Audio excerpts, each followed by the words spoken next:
So in this exhibition, Hidden Stories, Books Along the Silk Route, we've explored a few important items that convey not just the spiritual aspect of Ethiopian Orthodox Church or the functionality of these books, but their importance within that society and how to understand this item. It has to be within the context of where they're produced. So the first item we looked at was this beautiful book titled Dursana Mahayawi, a prayer book, which is on the meditation of Christ and the crucifixion.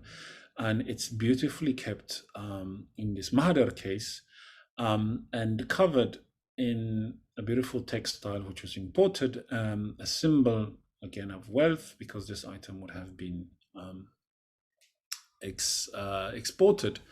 And then the second item that we looked at, which is much more different than the first book, which was the Mahadara Mahayawi, which is the meditation of Christ, the crucifixion, is a subject it's considered taboo and considered, not really part of the Ethiopian Orthodox Church tradition, but produced by those who studied in the Ethiopian Orthodox Church, is an amulet scroll, sometimes described as magical scroll, known in the Ethiopian Amharic or Tigrinya as Kitab.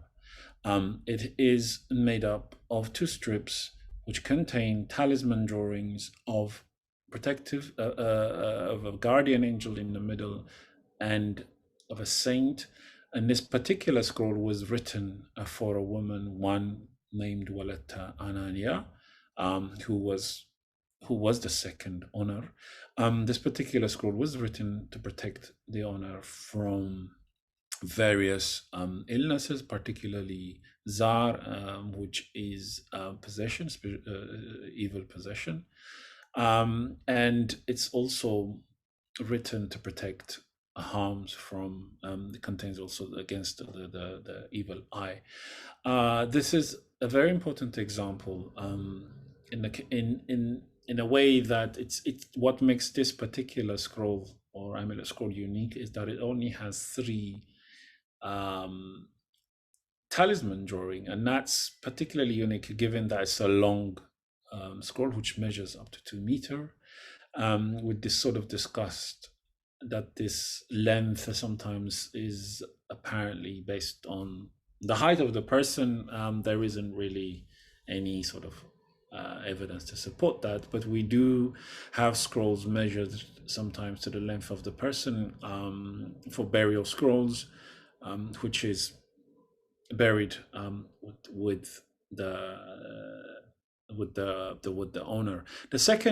The third item that we looked at is one that really never gets discussed. It's never been, as far as I know, it's never been really exhibited, or there might be some books written mentioning it, is this bookstand, which again has a long tradition in Ethiopia. We find this in the Church of Lalibela, and in particular in Aksum Sion. There are a couple of examples, but they're usually made from metal, and they are sometimes measured according to the size of the book. The functionality of the bookstands here are displayed in a 18th century hagiography of Tekle Haymanot, Gadla Tekle Haymanot, the Act of Tekle Haymanot.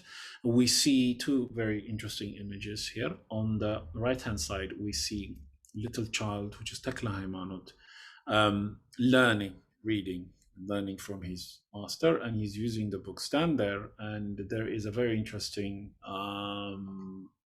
depiction of an angel sort of overseeing the education, their spiritual education of Tekle Haymanot. And he sat below his teacher, and this is to show sort of respect. So we see a smaller size there, and then on the other side we see what appears to be a priest reading the Act of Tekle Haymanot, and the following women are listening carefully, and beneath them is a jug in Sarah, which we call, and in it is water. And the purpose of this is that when the text is read, the water is purified and turned holy. So these 2 manuscripts, sometimes in manuscripts we have more illustrations of the functionalities of this item.